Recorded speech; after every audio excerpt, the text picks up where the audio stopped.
Once upon a strawberry. Climb the mountains and get their good tidings. Nature's peace will flow into you as sunshine flows into the trees, and winds will blow their own freshness into you, and the storms their energies, while cares will drop off like autumn leaves. John Muir, 1901. When he wrote these words, Muir was thinking of the great peaks of the Sierra Nevada, but his message is equally evocative of the more gentle crags of the San Gabriels.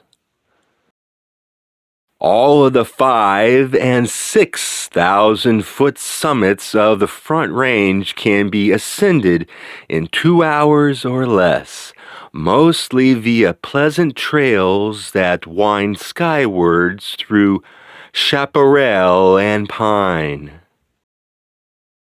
For the summit of any peak, the climber gains a fresh perspective. Nature's pattern of canyons, heights, and ridges become readily evident, and the master plan of the range becomes an integrated whole. Greatest of all Front Range summits is a lump-shaped mass of granite boulders known as Strawberry Peak. 6,164 feet above sea level, looming high over the Angeles Crest Highway between the Arroyo Seco and Big Tujunga watersheds. Old Strawberry's airy crown commands a sweeping vista of mountain and lowland. It is the only peak in the Front Range whose ascent involves more than a plodding walk up. Its nearly vertical upper ramparts offer a taste of alpine adventure to those who like their mountains steep and rugged. During the great hiking era, Strawberry was a popular climb. Carefree knapsackers chugging over the well-beaten trail between Switzer's and Colby's often made an airy ascent to take in the rewarding summit panorama. It was then, too, that Strawberry was immortalized by the graphic pen of Charles Francis Saunders in his classic Southern Sierras of California. Saunders likened himself to a fly on a crumbling wall as he made his harrowing way upward to the summit. His account was climaxed by a superb description of the view from the top. After 15 minutes of tedious creeping, I scrambled out on the top, and lo, the kingdoms of the earth, 25 miles eastward, Old Baldy, genial giant of the Sierra Madre, blocked the view, but over one shoulder, San Gorgonio peeped, revealing an arc of his smooth back outlined with a fringe of snow. Still further on, San Jacinto's summit, lifted above a sea of vapor, floated like an island in the air to the north beyond the range.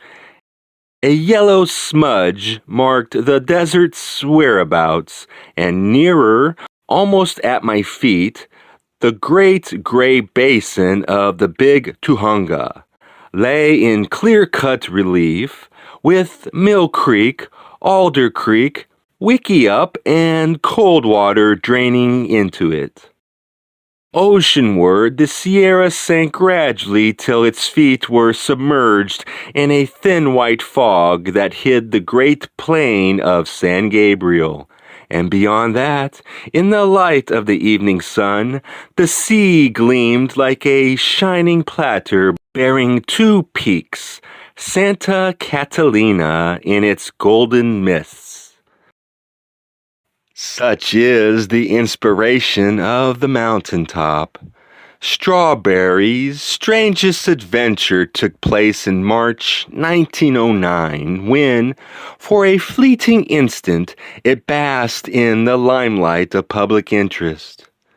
The story began at Tournament Park, Pasadena, where the Grand Army of the Republic was sponsoring a week-long carnival to raise money for an upcoming encampment. Featured among the variety of amusements there being offered to the public were a professional baseball contest and breathtaking ascents in Captain A. E. Mueller's giant gas balloon, the America, which stood almost 50 feet high and could carry 6 passengers at a time. The balloon ascensions went off smoothly until Saturday afternoon, March 20th. Although billowy storm clouds blanketed the nearby San Gabriels that day, the weather over Tournament Park, at least in Captain Mueller's judgment, appeared fair enough for taking the usual half-dozen passengers aloft. Thus, as hundreds gazed on, the holding lines were released. The America drifted skyward, and for a few minutes rose steadily over the park. Suddenly, a forceful gust seized hold. The basket swayed dizzily back and forth, and the balloon lurched northward towards the San Gabriels. Mueller expected the abrupt wall of the mountains to divert the wind, but to his dismay, a fierce updraft sent the craft soaring rapidly heavenward. At that moment, Mueller might have released gas to terminate the flight, but a brush fire raging in the foothills below rendered that option too dangerous. Instead, he decided to ride the rising wind, throwing out ballast to lighten the load.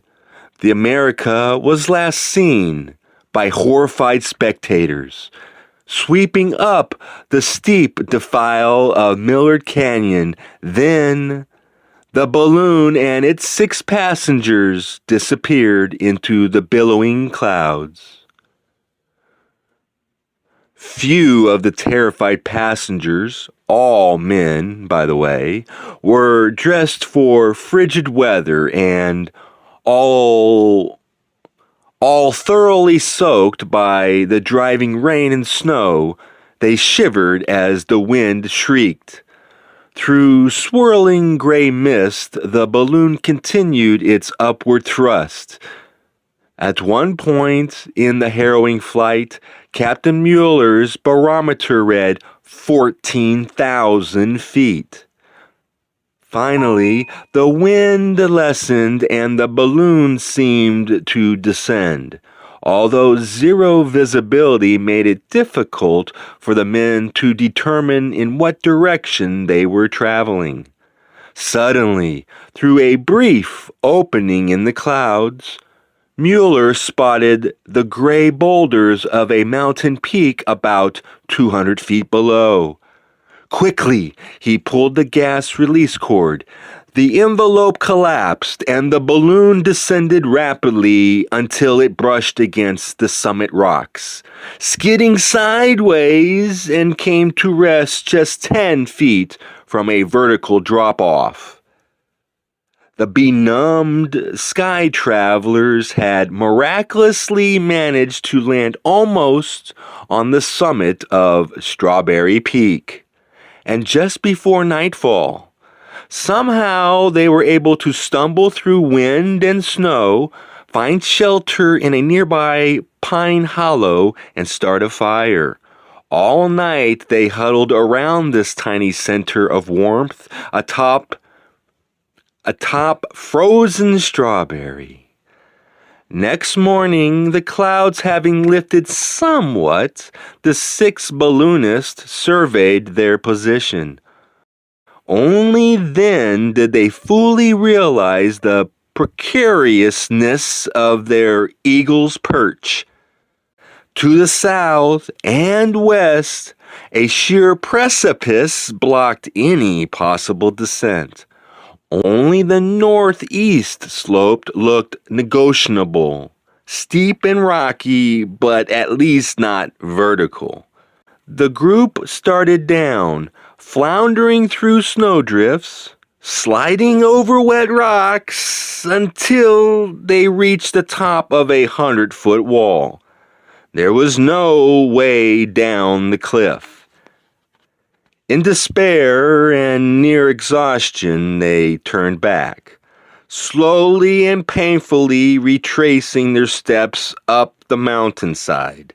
Then, a short distance below the top, they noticed a ridge off to the left that appeared to offer a route down.